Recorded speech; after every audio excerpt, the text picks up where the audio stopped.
ISA 계좌 의무 보유 기간 3년이 지나고 만기가 다가오고 있으신가요? 연장을 해야 할지, 인출을 해야 할지, 어디로 옮겨야 할지 헷갈리시고 궁금하실 거예요. 누구는 만기를 길게 하라 그러고, 누군가는 해지해서 다시 가입하라 그러고, 누군가는 만기 되면 연금저축펀드로 옮기라고 그러고 막 복잡하실 거예요. 그래서 오늘 이 영상 하나로 종결시켜 드리겠습니다. 저번 영상에서 부족한 부분도 채워 넣었으니 꼭 끝까지 시청해 주세요. 안녕하세요. 유익한 재테크 정보를 전달하는 재테크 알림이입니다. 우리가 이제 슬슬 ISA 계좌 만기도 도래하고 의무 보유 기간도 다 채워가는 분들 굉장히 많으세요. 사실 우리가 운동은 작심 3일이고 적금은 작심 3개월이라는 말이 있듯이 3년 채우기는 정말 어렵거든요. 근데 1년 지나면 정말 돈을 쓰고 싶고 그게 사람의 심리인데, 이렇게 만기를 3년 동안 채우신 분들은 정말 축하드리고 대단하다는 말씀 전달드리고 싶어요. 이렇게 끈기 있는 분들께서 3년 뒤에 어떻게 ISA 계좌를 관리해야 할지 막연하실 거예요. 사실 모으는 것 하나는, 그리고 버티는 것 하나는 자신 있었지만 만기가 다 되어 가서 찾아보니까 누구는 연장하라 그러고, 누구는 해지해서 재가입하라 그러고, 누구는 연금저축펀드로 옮기라고 그러고 헷갈리실 거예요. 제가 오늘 정리해 드릴 테니 끝까지 시청해서 꼭 더욱 성공적인 투자가 되시기 바라겠습니다. 들어가기 앞서서 영상 구독하지 않고 영상을 시청해 주시는 분들 너무 감사드립니다. 하지만 더욱 유익한 영상으로 찾아뵐 테니 꼭 구독 한 번씩 눌러주세요. 그럼 본격적으로 영상 시작하겠습니다. 먼저 ISA 계좌에 대해서 간략히 설명드리고 가겠습니다. ISA 계좌는 중개형, 신탁형, 1인형이 있어요. 여기서 중개형은 수수료도 저렴하고 직접 운용이 가능하니까 중개형으로 가입하시면 되고요. 중요한 한도 부분을 설명드리면 일반형과 서민형으로 대표적으로 나누어지는데, 여기서 납입 한도는 최대 2천만 원이고 일반형의 경우 비과세 한도는 200만 원, 서민형은 400만 원입니다. 이 금액을 초과한 부분도 9.9%만 세금을 떼니까 훨씬 세금적으로도 유리한 상품입니다. 근데 이 상품에 이러한 혜택을 받으려면 의무기간이 3년입니다. 근데 만약 3년을 채우지 못하고 해지하면 어떻게 될까요? 연금저축펀드처럼 받았던 세금을 전부 뱉어낼까요? 받는 돈의 16.5%의 세금을 토해낼까요? 아닙니다. ISA 계좌는 아무런 페널티가 없어요. 3년이 지나면 혜택을 주지만 3년이 안 됐다고 해서 페널티를 주지는 않습니다. 정말 좋은 상품이죠. 여기에 돈 묶여서 못 찾을까봐 하지 않고 그렇게 생각은 안 하셔도 됩니다. 그렇다면 3년이 지나면 우리는 어떻게 해야 할까요? 첫 번째로는 3년치 계좌 수익을 얼마인지 파악하시는 것이 중요합니다. 일반형은 200만원, 서민형은 400만원까지 비과세인데요. 3년 동안 수익이 200만원 혹은 400만원쯤 된다면 해지 후 재가입하시는 걸 추천드립니다. 비과세 한도를 3년마다 갱신하여서 챙기는 게 이득이겠죠. 두 번째로는 그 금액들을 이전을 시켜야 됩니다. 연금저축펀드로 옮기시면 되세요. 연금저축펀드는 옮기면 세액공제를 300만원까지 추가로 한도를 늘려줍니다.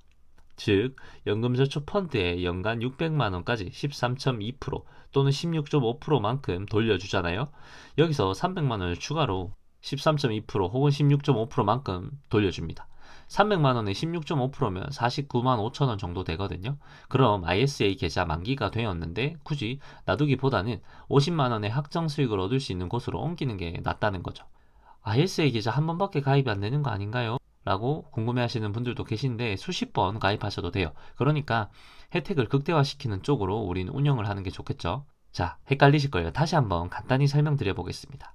연금저축 계좌는 600만원에 13.2% 또는 16.5%를 연말정산 때 돌려줍니다. 이게 한도예요. 근데 ISA 계좌에서 돈을 연금저축 계좌로 옮기면 300만원까지 추가로 한도를 늘려줘서 총 900만원까지 16.5%를 연말 정산 때 돌려받을 수 있어요. 그럼 600만원에 16.5%는 99만원인데 900만원에 16.5%는 148만원이 됩니다. 어때요? 난 단순히 옮기기만 했는데 50만원의 확정 수익이 늘어났죠. 50만원이면 제 노트북 가격이네요. 절대 작은 금액이 아닙니다. 여기서 또 궁금한 게 생기실 수 있어요. ISA 계좌 3천만 원이 있었는데 300만 원 이득 보자고 연금저축 계좌로 옮기면 너무 오래 돈이 묶여야 하는 거 아닌가요? 네, 아닙니다. 300만 원 세액공제 한도 받은 금액 빼고 나머지 2,700만 원은 내년도에 그냥 빼시면 되세요. 그거 그대로 다시 일부 ISA 계좌로 입금하시면 다시 비과세 혜택을 누리실 수 있고요. 그리고 세액공제로 따지면 IRP로 옮겨도 되지 않나요? 연금저축 계좌랑 IRP 중에 어디로 옮겨야 하나요? 라고 고민하시는 분들도 계실 거예요. 그럴 땐 고민 없이 연금저축펀드 계좌로 옮기시면 됩니다. 이 또한 앞서 말씀드린 것처럼 연금저축 계좌는 세액공제 금액 빼고는 다시 인출 가능하지만 IRP는 진짜 55세까지 빼기 어렵거든요. 그러니까 고민 마시고 연금저축 계좌로 옮기시길 추천드릴게요. 단 IRP도 세액공제 한도가 있으니까 세액공제 한도를 채우고 싶으신 분들은 한도만큼만 입금하셔도 됩니다. 근데 우리가 만기가 됐는데 수익이 많이 나서 비과세 한도를 다 넘기면 좋겠지만 아닌 분들도 계실 거잖아요. 계좌 수익이 200만 원은 무슨 몇십만 원밖에 안 되는 분들도 있을 거고 마이너스인 분들도 있을 겁니다. 그런 분들은 만기를 넉넉하게 연장하시는 것도 방법일 수 있어요. 의무 기간이 3년이 지나면 언제든지 인출 가능하니까 여유를 두고 만기를 늘린다면 장점이 크게 두 가지가 있어요. 첫 번째는 우리가 서민용으로 가입하시는 분들의 경우에는 소득이 증가해서 일반형이 될 수 있는데 만기를 길게 잡혔다면 그 사이에 소득이 얼마든지 올라도 서민용으로 유지가 되어서 비과세 면에선 유리한 장점이 있고요. 두 번째는 오히려 마이너스가 난 분들에 한해서는 우리가 손익통산이라는 장점이 있어서 이거를 가져가신다면 나중에 수익 난 걸 마이너스와 퉁쳐서 진짜 순수익에 대한 세금만 매기기 때문에 현재 비과세 한도가 많이 남은 분들은 여유 있게 만기를 잡으셔서 운영하셔도 좋을 것 같습니다. 다음 우리가 금융소득이 높아져서 간혹 ISA 계좌 납입 중에 금융소득 종합과세자가 될 것 같은 경우가 있잖아요. 통지를 받든 아니면 본인이 계산했을 때 이럴 때는 어떻게 하면 좋을까요? 먼저 아직 금융소득 과세자가 되지 않았는데 의무 3년이 지났다면 반드시 해지 후에 연금저축펀드로 옮겨놓고 재가입하시길 추천드릴게요. 이미 가입한 부분에 대해서는 금융소득 종합과세자가 되었더라도 중간에 해지 또는 혜택이 박탈되지 않습니다. 그렇기 때문에 그 사이에 틈을 노려서 빠르게 갈아타시길 추천드릴게요. 단 이때도 만기를 최대한 길게 잡아야 중간에 만기되어서 금융소득 종합과세자 때문에 재가입이 어려운 경우를 발생하지 않도록 해주셔야 돼요. 한번 요약해 보겠습니다. ISA 계좌 중개형으로 가입하시면 되고요. 1년에 2천만원, 최대 1억까지 납입 가능하고 비과세 한도는 일반형은 200만원, 서민형은 400만원까지 가능합니다. 여기서 3년이 지난 분들은 먼저 비과세 한도가 채워질 만큼 수익이 났는지 먼저 파악하시고요. 그 정도 수익이 났다면 해지 후에 재가입하시는 걸 추천드립니다. 그리고 그 돈을 연금저축 계좌로 옮겨서 300만원의 추가 세액공제를 받으시면 되고요. 300만원 추가 세액공제 받은 부분 외에는 차년도에 빼서 다시 ISA 계좌로 넣어서 운영하시길 추천드릴게요. 그리고 IRP는 장기로 돈을 묶일 수 있으니까 가급적 연금저축 계좌로 옮기시고요. 반면에 ISA 계좌 3년간 수익이 200만원에 한참 못 미치는 분들, 그런 분들은 만기 연장을 넉넉히 하시길 추천드릴게요.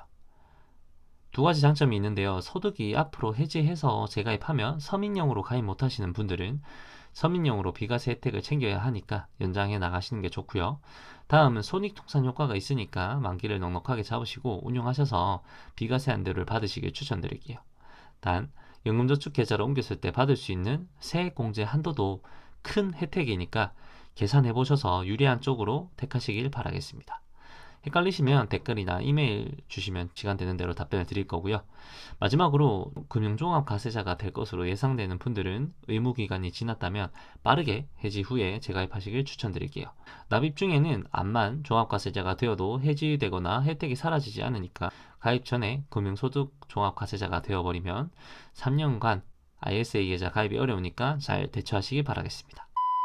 네, 오늘은 이렇게 ISA 계좌 만기 혹은 의무기간이 지났을 때 어떻게 해야 할지 저번 영상에 이어서 추가적으로 다뤄보았습니다. 겹치는 부분도 많이 있었지만 많은 분들이 메일이나 댓글로 궁금해하시는 분들도 그런 부분을 추가해서 조금이나마 더 도움되셨을 거라 생각합니다.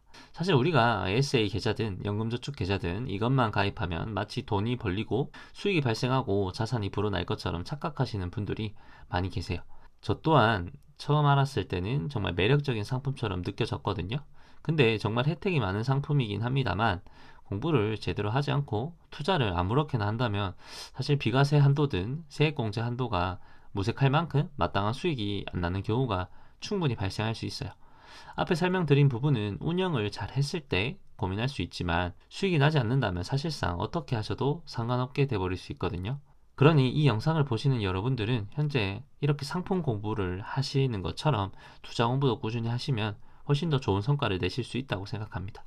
지속적으로 안정적인 수익을 내시기 바라겠고요. 혹시 운영이 어려우시다면 제가 예전에 업로드한 분산 투자 전략 보시면 충분히 도움 되실 거라 생각합니다.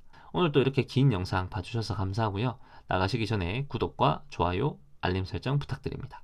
모두 성투하시기 바라겠습니다. 감사합니다.